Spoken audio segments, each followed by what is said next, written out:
Hello everyone and welcome to the final round of the 2019 World Rapid Championship. It's Hikaru Nakamura versus Magnus Carlsen, and Magnus is a full point ahead of everyone else. The only two people who can catch up to Magnus are Hikaru Nakamura, who is on 10 points, and Vladislav Artemiev, who is also on 10 points.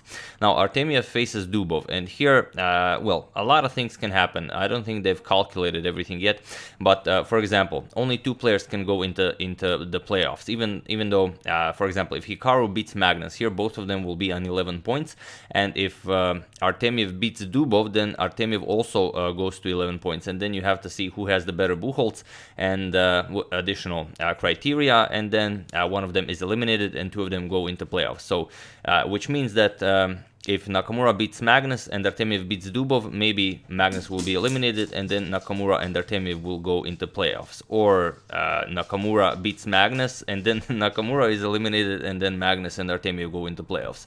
So a lot of crazy and unfair possibilities are possible, to unfold. But best we just check out the game. So Nakamura with the white pieces opens with e4, again challenging Magnus to his Sicilian defense. Magnus replies with c5. We have knight to f3, knight to c6, and bishop to b5. Nakamura goes for the Nimzovich-Rossolimo attack, and two of them already played this variation in the Singfield Cup this year. We even covered this game, so maybe you even remember it. The game ended in a draw, so it will be interesting to see what Nakamura prepared for the next time he faces Magnus in this line.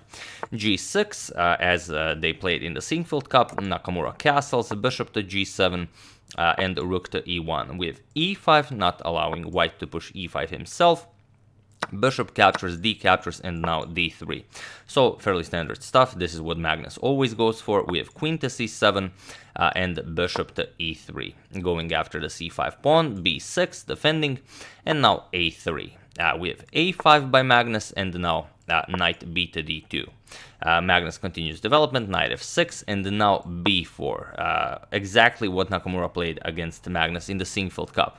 Knight to g4 by Magnus goes after the dark square bishop. We have b captures on c5, knight captures on e3, we have f captures on e3, and now b captures on c5. And here knight to c4. Since Magnus has no b or d pawn, the knight has an excellent outpost on c4, and you have a lot of pressure on the e5 pawn. So bishop to e6, and now knight f to d2. If the knight is captured, then this knight can take its place. Finally, Magnus castles, and here in the Singfield Cup, Nakamura played rook to b1, but he played rook to f1. But here he goes rook to b1, and it is as of move 15 that we have a completely new game. So what is the poison that Nakamura prepared? Magnus immediately counters the rook f to b8, and here Nakamura trades. Rook captures, we have rook captures, and now queen to a1, with ideas of maybe trading the other rook with rook to b1, but also the queen can be activated maybe with queen to c3. We have a4 by Magnus, not allowing the a4 pawn to remain a target, so now the queen can move. We have queen to c3, also, there are ideas of maybe just offering a queen trade here, but then you might have some problems with the infiltration of the rook if the knight no longer covers b2. So we have rook to b5, not allowing this. The a5 square is covered, and now rook to f1. We have f6 by Magnus, and here comes h3. And all of these moves were played instantly. Both of them are above 15 minutes on the clock, and you start the game with 15 minutes on the clock. So here we have h5 by Magnus, not allowing further expansion with g4, keeping those pawns at bay.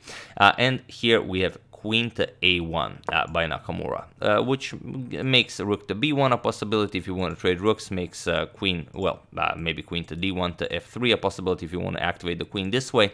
But it was in this position that Hikaru Nakamura offered the draw, and it was also in this position that Magnus Carlsen accepted a draw. The position is full of possibilities, of course, but Magnus only needs a draw to win the title of the World Rapid Champion, so he accepted it, of course, and Nakamura very happy to take a draw against Magnus in the final round, even though with the white pieces, puts him on 10.5 points. And I've just seen before I started recording the video that Artemiev and Dubov also drew their game, so it's Magnus with 11.5, Nakamura and Artemiev with 10.5.